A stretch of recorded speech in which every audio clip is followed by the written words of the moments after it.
अखंड राष्ट्रवादी पार्टी ने अपना 7वां स्थापना दिवस मनाया। इस अवसर पर प्रमुख उपस्थिति में यशोन्नति के प्रकाश जी पोरे और जन नेता अरुण जी केदार की उपस्थिति थी। पार्टी के राष्ट्रीय उपाध्यक्ष मनोज जी यादव जी ने सभी अतिथियों का स्वागत किया।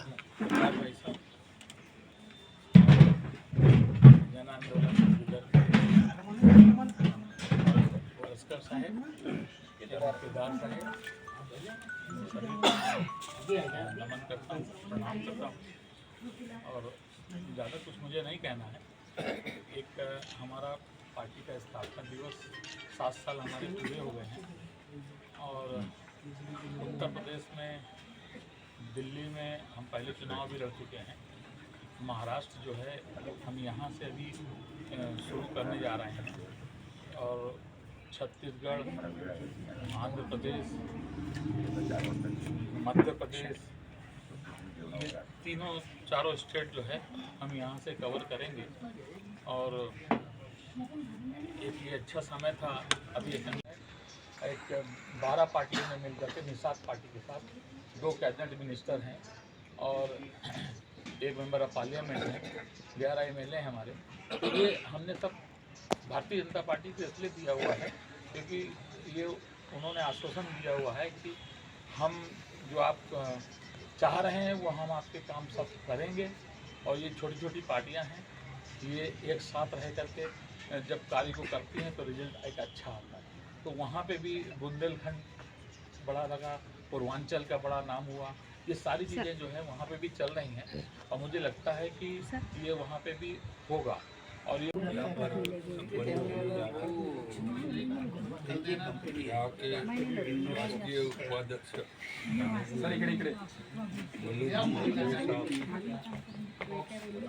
साहब और हमारे विदर्भ के नेता के संपादक, एक संघर्षशाली व्यक्तित्व, किसानों का जो नेतृत्व, ऐसे हमारे आदरणीय प्रकाश जी पोरे। उसके बाद हमने संघर्ष 11 साल किया, उसमें किसानों के प्रॉब्लम लेके बहुत कुछ किया हमने। तो जिस तरह सिब्बल साहब ने केजरीवाल जी को बोला था कि विदर्भ का सवाल आपने पूछा नहीं, आज पत्रकार उनको वो अधिकार है पूछने का, जब तुम सिर्फ यही बताते जाओगे मोदी ने ऐसा किया। राष्ट्रीय उपाध्यक्ष श्री मनोज यादव उन्होंने आज मुझे यह बताया। हालांकि आज मेरा उनके साथ में पहला ही परिचय है जो रामजी जी के कारण हुआ और बड़ी खुशी हुई जानकर कि वो भी ये हुआ। उसके बाद में मैंने सोचा कि नहीं, अभी महाराष्ट्र की बात करके फ़ायदा नहीं है, तो विदर्भों को अलग कर इसलिए बोले। जो प्रमुख मुद्दे हैं विदर्भ के बारे में सारे आपको पता है, लेकिन उसके बावजूद भी मैं आपको अलग उसको शब्दों में कहने की कोशिश करता हूँ। देखिए, हम जब ये एकमात्र ऐसा विभाग रहा है कि जिन्होंने खुद की कैपिटल छोड़ दी और एक राज्य के साथ में जुड़ गए, और जुड़ने के बाद में ये जो परिस्थिति हो गई है, एक आधे राज्य के साथ में जुड़ने के बाद में कोई आदमी की यानी किसकी कितनी दुर्गति हो सकती है, या एक आधी ऐसी समझिए कि एक बड़े घर की लड़की है और एक आधे आदमी के साथ में ब्याह होने के बाद में अगर उसकी दुर्गति होती है, बस उसी तरीके से मैं आपको बताने की कोशिश करता हूँ। ऐसा है, हम जब इनके साथ में जुड़े, कारखाने भी पूरे के पूरे बंद हो चुके हैं और पश्चिम महाराष्ट्र के लोगों ने ये खरीदे। ये जो पूरे राज्य के अंदर जो क्या बोलते हैं, भूतिया गांव जिसको बोलते हैं या वीरान गांव जो बोलते हैं, वो पूरे महाराष्ट्र के अंदर है 2700 गाँव। 2700 गाँवों में से 2305 गाँव अकेले विदर्भ में। जो हमारे यहाँ पे परिस्थिति है, हम एप्पल अगर कंपेयर करें तो विदर्भ के अंदर 101 डैम, जिसमें से आधों का पानी खेत में पहुँचता नहीं, यानी वो डैम जो है अधूरे, वो विदर्भ के बाहर जाती है, जिसका विदर्भ को 1 रुपया नहीं मिलता। वही परिस्थिति जीएसटी के बारे में है, वही परिस्थिति हमारी इंडस्ट्रीज के बारे में है। हमारे से 4 गुना इंडस्ट्रियल वर्कर्स ये उत्तर महाराष्ट्र पश्चिम महाराष्ट्र में हैं और फैक्ट्री जो है वो तो फैक्ट्रीज के आपके पास में जो पुस्तिका मैंने दी उसके अंदर मैंने काफ़ी टेबल्स बनवाए हैं। और क्योंकि आज के बाद ऐसा है कि ज़्यादा लंबी चौड़ी बातें ना करने का समय है, ना ही कोई सुनने को तैयार है, तो इसीलिए मैंने बुलेट पॉइंट कुछ किताब बनाई हैं आपके लिए, और बुलेट पॉइंट से आपको पता चलेगा। वो जो टेबल्स है वो आप देखेंगी तो आपको सारी बातें उसके बारे में पता लग जाएगी। आज के घड़ी में ये भी एक सबसे बड़ी और ख़तरनाक बात है, अगर आप सारे लोग विदर्भ के हो रहते हो यहाँ पे, तो मैं आपको एक भयंकर बात बताता हूँ। जब इनके साथ में जब जुड़े थे तब हमारी जो पॉपुलेशन थी, आबादी थी, वो 3.25 करोड़ थी, और 3.25 करोड़ के हिसाब से हमारे 66 विधायक थे, और 60 से आज 23 यानी 63 ईयर्स हो गए। 63 साल में पूरी दुनिया की आबादी जो बढ़ी है वो करीब करीब 3 गुना बढ़ी। महाराष्ट्र की भी आबादी 3 गुना बढ़ी, लेकिन उसके अंदर विदर्भ की जो आबादी थी उस समय पे 3.25 करोड़। आज 63 साल के बाद में हमारी आबादी हो गई है 2.25 करोड़, यानी 50 लाख लोग कम हो गए। में 1 ग्राम भी सोना नहीं मिलता। जब वो 36 ग्राम सोना खरीदती थी मेरी दादी, तो उस समय पे 1 क्विंटल कपास का प्रोडक्शन कॉस्ट 0 था, क्योंकि सीड घर का था, उसके बाद में खाद घर का था, क्योंकि बहुत ज़्यादा हमारे यहाँ जानवर थे। हम जब आज़ाद हुए थे हमारे देश की 40 करोड़ पॉपुलेशन थी, और उसके बाद में हमारे देश के अंदर जानवर जो थे वो 140 करोड़ थे, यानी करीब करीब एक आदमी के पीछे 3 से 4 जानवर थे हमारे। आज हमारे देश की पॉपुलेशन 140 करोड़ हो गई है, जानवर 40 करोड़ की भी सारी चीज़ें हैं। वो सारे कोकन से नारियल आप लेते देखते होंगे, तो सारे नारियल विदर्भ के बाहर से आते, सारी मौसम्बी विदर्भ के बाहर से आती। तो इसका जब हमने एक दिन अंदाज़ा लगाया, पूरा हमने जब इसका सर्वे करवाया हमारे रिपोर्टर से, तो मुझे दिखा है कि विदर्भ में रोज़ 300 ट्रक मौसम्बी आती है, 250 ट्रक नारियल आता है, 250 ट्रक। और इसके पीछे दूध का अगर आपको अंदाज बताऊं मैं, हम 3 करोड़ लोग हैं हमारे, 3.25 करोड़, 3 करोड़ को 500 ml के हिसाब से गिने तो 1.5 करोड़ लीटर रोज दूध आता है, 1.5 करोड़ लीटर। और उसमें से सिर्फ 10 लाख लीटर विदर्भ में पैदा होता है।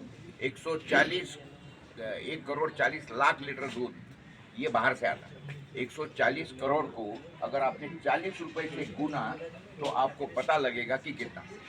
हर साल 25,000 करोड़ रुपया हम लोग सिर्फ दूध के लिए बाहर देते हैं, 20,000 करोड़ रुपए दारू खरीदने के लिए देते हैं, नारियल के पीछे 19,000 करोड़ हमारे जाते हैं, और मौसम्बी के पीछे करीब करीब 22,000 करोड़ विदर्भ से बाहर जाते हैं। ये तो मैंने मेन बातें बताई।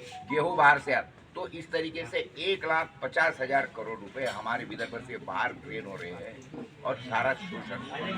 विदर्भ मर क्यों रहा है इसके पीछे के रीजन आपको मैं बता रहा हूँ। कि जैसे ये घर है, बाथरूम में गए तिवारी जी, और बाथरूम में तिवारी जाने के बाद पानी नहीं, और तिवारी नल का कॉक बंद न करते हुए बाहर निकल गए, बोले पानी क्यों नहीं आ रहा, टंकी चालू कर दी। 2 घंटे हो गए लेकिन टंकी भर नहीं गई।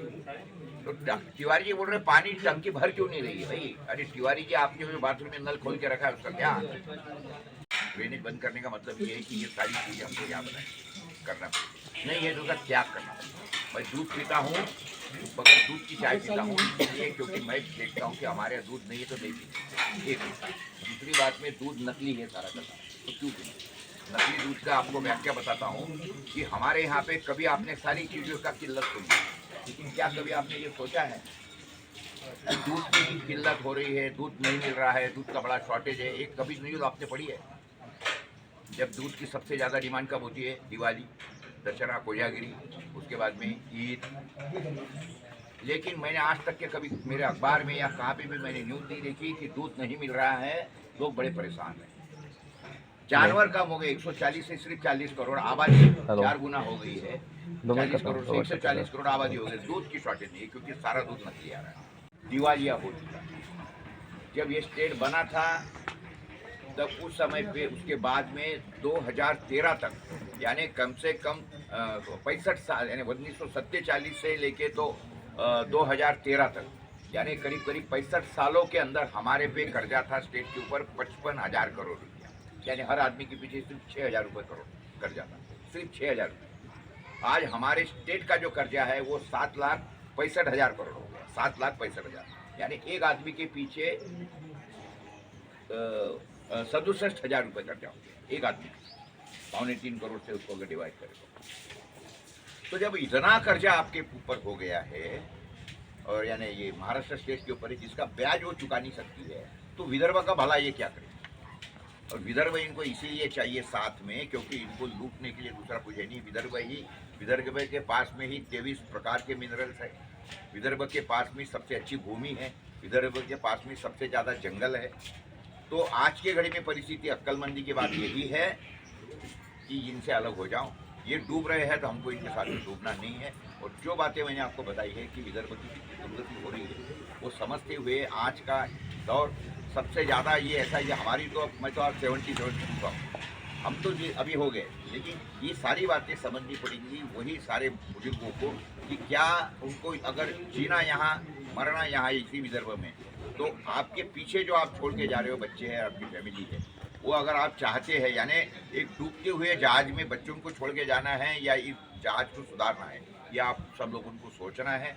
आपको काफ़ी इसके बारे में ज्ञान देने की कोशिश किया हूँ, लेकिन ज़्यादा ये मुझे थोड़ी समय की पुकार है, मुझे मेरे ऑफिस में कुछ लोग मेरी राहत। सबसे दुर्दैवी की बात यह है कि जो लोग इसके पीछे भुक्तभोगी है, देखिए मुझे तो कोई तकलीफ नहीं है ना, मुझे शासन से तकलीफ है। मैं तो उस दिन हाउस में इतना चिल्लाया है जो कि बिल्कुल अलाउड नहीं, इमीडिएटली उसको पकड़ के जेल में डाल देंगे और उसके ऊपर कार्रवाई करेंगे। लेकिन मुझे हिम्मत हाथ लगाने की कोई हिम्मत नहीं थी, ना ही मेरे पे कोई कार्रवाई नहीं। मैं तो पूरी तरीके से सक्षम हूँ। मैं आज चाहूँ तो मैं लंदन में, अमेरिका में, कनाडा में जाके रह सकता हूँ, मुझे कोई चीज़ की तकलीफ नहीं। लेकिन उसके बावजूद भी जो मैं इसके अंदर भिड़ा हूँ, इसीलिए भिड़ा हूँ क्योंकि दिल जो टूटता है और जो अपनी एक बॉन्डिंग रहती है लोगों के साथ में, इसलिए मैं सोचता हूँ कि चलो कम से कम आगे जाके जब बातें निकलेंगी, ये बच्चे यहाँ की पीढ़ी के जो बड़े हो जाएंगे मुझे मिलेंगे तो बोलेंगे आपको तो समझता था साहब, लेकिन आपने फिर हमारे लिए क्या किया। वो उनको मैं उस समय पे ये बोल सकूँगा कि बेटा मैंने मेरे तरफ से जितनी हो सकी उतनी मैंने कोशिश की है, यू कांट ब्लेम मी। तो ये आप देखते रहिए अशोक माटे के साथ यूथ न्यू नेशन नागपुर।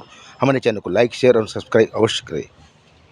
अपनी खबरों प्रसारित करने के लिए हमें 9021550616 पर संपर्क करें।